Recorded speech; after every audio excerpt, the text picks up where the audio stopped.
Selamat datang pada demonstrasi kontekstual modul 3.1 mengenai pengambilan keputusan berdasarkan nilai-nilai kebajikan sebagai seorang pemimpin. Di sini saya mewawancarai dua pimpinan sekolah, yaitu dari SDB Tani dan juga SMP Anak Terang. Perkenalkan, nama saya Febrian Jalu Prakosa, akrab disapa Pak Jalu atau Mister Jalu gitu ya, oleh teman-teman dan juga murid-murid. Saat ini saya menjabat sebagai Kepala SMP Anak Terang Salatiga. Perkenalkan, saya Kuko Prasetya, Kepala Sekolah SD Petani Salatiga. Cukup gitu ya. Oke.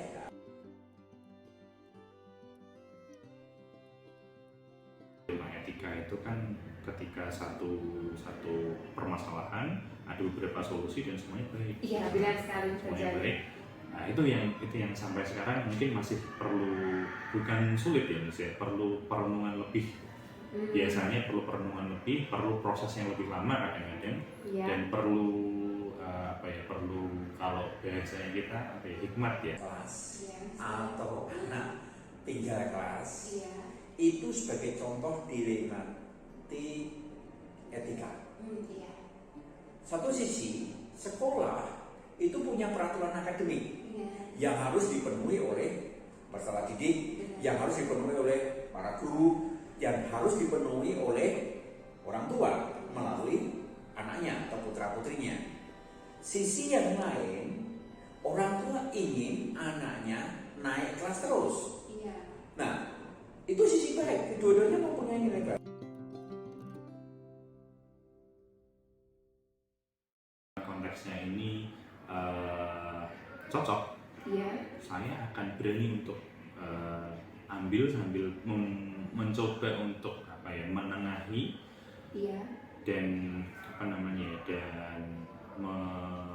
saya nggak bisa memungkiri, saya nggak bisa memenangkan hati semua orang gitu ya. Nah, tapi saya mencoba untuk ke pihak yang satunya yang mungkin tidak saya ambil, atau pihak yang lain ya, yang tidak saya ambil sarannya. Saya akan menjelaskan kalau konteksnya sekarang seperti ini, tampaknya lebih cocok pakai saran yang ini, satunya ini loh. Atau yang paling parah adalah ketika semua sarannya baik tapi tidak benar sesuai konteks. Itu saya harus cari jalan penghubungnya. Kalau istilah saya benang merah ya tadi ya, benang merah ya, untuk gimana sih supaya nilai dari setiap saran ini tadi tetap ada yang saya bawa tapi saya terapkan sesuai konteks yang ada, karena baik itu belum tentu sesuai. Kalau menurut saya baik itu belum tentu sesuai, kadang-kadang itu berdasarkan pengalaman mereka. Nah, pengalaman mereka kan bisa jadi beberapa tahun yang lalu yang mungkin kalau dalam artian sekarang kondisinya sudah berbeda. Harus mempertimbangkan segi positif dari masing-masing sisi, kemudian kita saling padukan, kita saling temukan, dan itu kita bawa ke rapat. Rapat yang utama di dalam hal ini adalah rapat dengan Dewan Guru.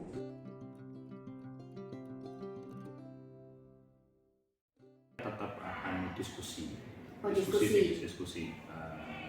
Karena kalau saya selesaikan sendiri, mohon maaf nih guys, kadang-kadang pikiran saya itu kan kadang-kadang tidak hanya memikirkan masalah-masalah tersebut. Tapi sebagai seorang manajer kan, kepala sekolah tentunya memikirkan berbagai macam aspek di sekolah gitu ya, baik dari keuangan dan lain sebagainya gitu ya. Kalau hanya memikirkan masalah itu sendiri, saya tidak mau, tentunya diskusi. Tapi diskusinya saya lihat dulu konteksnya lagi, apakah kalau ini isunya sensitif atau tidak, apakah isu ini darurat atau tidak. Mencari data, cari data dari pihak atau kedua belah pihak yang bermasalah. Kemudian kita mengkonfirmasikan berkaitan dengan data-data yang kita peroleh itu. Kemudian yang ketiga, pilahkan mana yang bisa digunakan dan mana yang tidak bisa digunakan. Artinya yang bisa digunakan ya berarti akan ditindaklanjuti. Sedangkan kalau yang tidak bisa digunakan ya itu harus diabaikan. Begitu.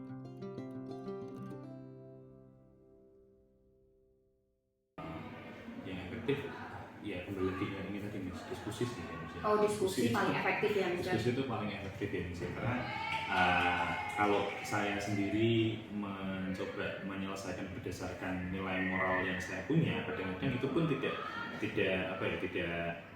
selalu benar gitu kan. Iya. Karena ya Miss, untuk menjadikan segala sesuatu baiknya itu adalah komunikasi yang baik. Komunikasi yang baik antara pihak sekolah dengan dewan guru, pihak sekolah dengan orang tua, dan pihak sekolah dengan yayasan. Hal yang paling memungkinkan terjadinya efektivitas penentuan dilema etika adalah komunikasi yang baik.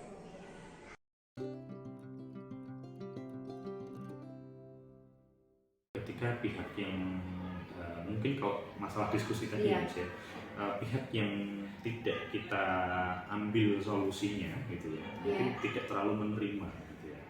Gitu mungkin ya. Tidak terlalu menerima.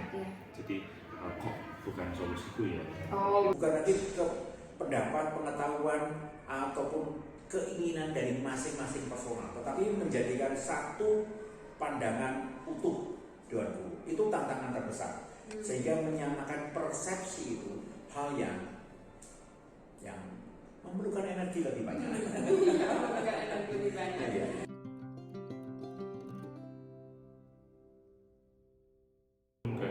Oke, saya kasuistik aja. Kalau misalkan ada masalah, ya kita coba selesaikan sesegera mungkin, tapi tidak buru-buru. Sesegera mungkin, tapi tidak buru-buru. Karena kalau kita buru-buru, tentunya langkah yang kita ambil, saya takutnya salah gitu. Dengan pelan-pelan. Itu juga ada masalah sendiri. Kadang-kadang ada beberapa pihak yang juga tidak sabar dengan proses.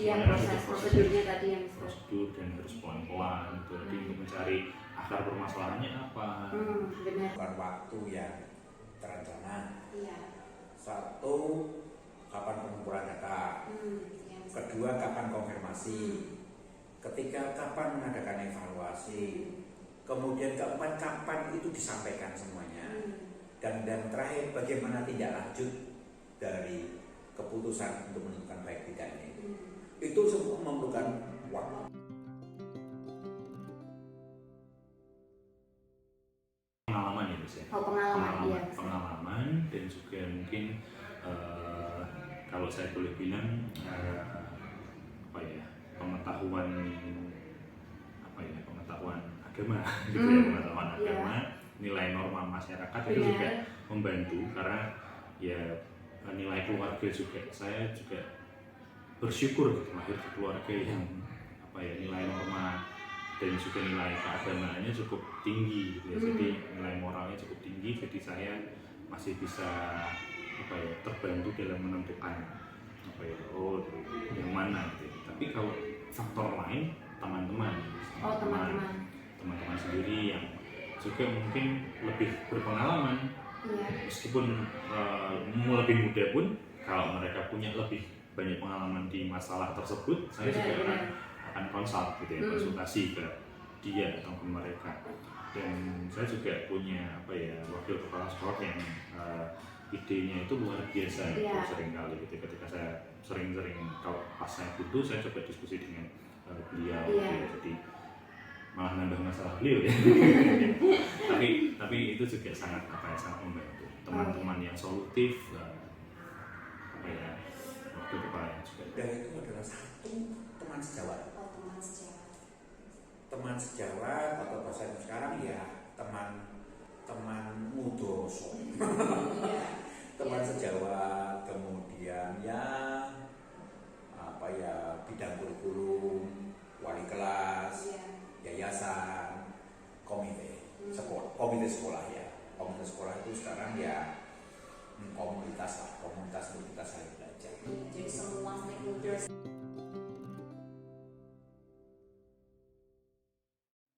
Tentang pentingnya pentingnya memahami bahwa kita tidak bisa selalu menyenangkan semua pihak. Jadi kita hanya bisa mengambil mungkin kadang-kadang satu atau dua maksimal mungkin ya, hal yang benar-benar bisa kita terapkan saat itu. bahwa pendidikan di tingkat sekolah dasar itu pendidikan yang sangat panjang. Dan yang kedua, kita tidak bisa membuat justifikasi atau penghakiman kepada peserta didik itu hanya pada satu persoalan. Anak-anak ini itu masih lama untuk belajar. Bahkan kalau kita pikir tingkat sekolah dasar itu adalah waktu paling lama untuk menempuh pendidikan secara formal. Tapi kemudian ada juga yang dulu seharusnya tidak naik, tapi karena diberi kesempatan untuk naik, dan sekarang ya berkat Tuhan lah, sekarang persiapan untuk belajar ke luar negeri. Bayangkan anak dulu yang seolah-olah gagal sekarang mau belajar ke luar negeri, dan itu tidak main-main. Kemana? Jerman. Oh, keren banget. Ada hasil yang baik, yang positif dan valuable, ya, sangat bernilai untuk kita memberikan kesempatan pada anak. Iya, berarti walaupun awalnya mengalami dilema ya tetapi ternyata itu membuahkan hasil begitu ya. Membuahkan hasil, dan hasilnya kalau ibarat buah ya sangat manis, sangat bergizi dan sangat enak. Berikut refleksi saya setelah mewawancarai dua pimpinan sekolah dari SD Betani dan juga SMP Anak Terang. Hal-hal menarik yang saya dapatkan adalah kedua pimpinan sekolah memiliki langkah pengambilan keputusan yang hampir serupa dalam masalah yang berhubungan dengan dilema etika, yaitu pentingnya kolaborasi. Walaupun beliau berdua tidak membahas secara spesifik mengenai paradigma dan prinsip pengambilan keputusan, namun saya dapat menyimpulkan jika kedua pimpinan memperhatikan nilai-nilai kebajikan di tengah keputusan yang perlu diambil. Bapak Jalu memutuskan berdasarkan hikmat atau nilai kebajikan dalam mengambil keputusan, dan Bapak Kukuh mempertimbangkan anak didik dalam mengambil keputusan, khususnya pada dilema etika yang pernah dialami. Setelah mewawancarai beliau berdua, berikut persamaan yang saya dapatkan.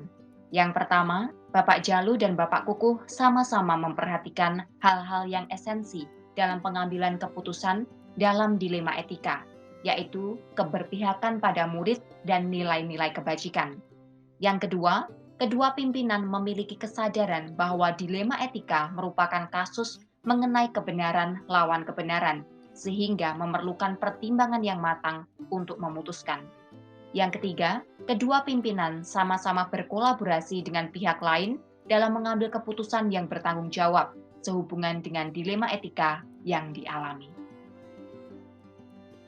Berikut dua perbedaan yang saya temukan antara cara pandang Bapak Jalu dan juga Bapak Kukuh.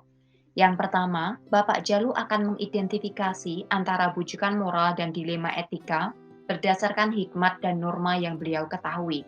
Sedangkan Bapak Kukuh akan mengidentifikasi antara bujukan moral dan dilema etika berdasarkan semua data-data yang beliau kumpulkan.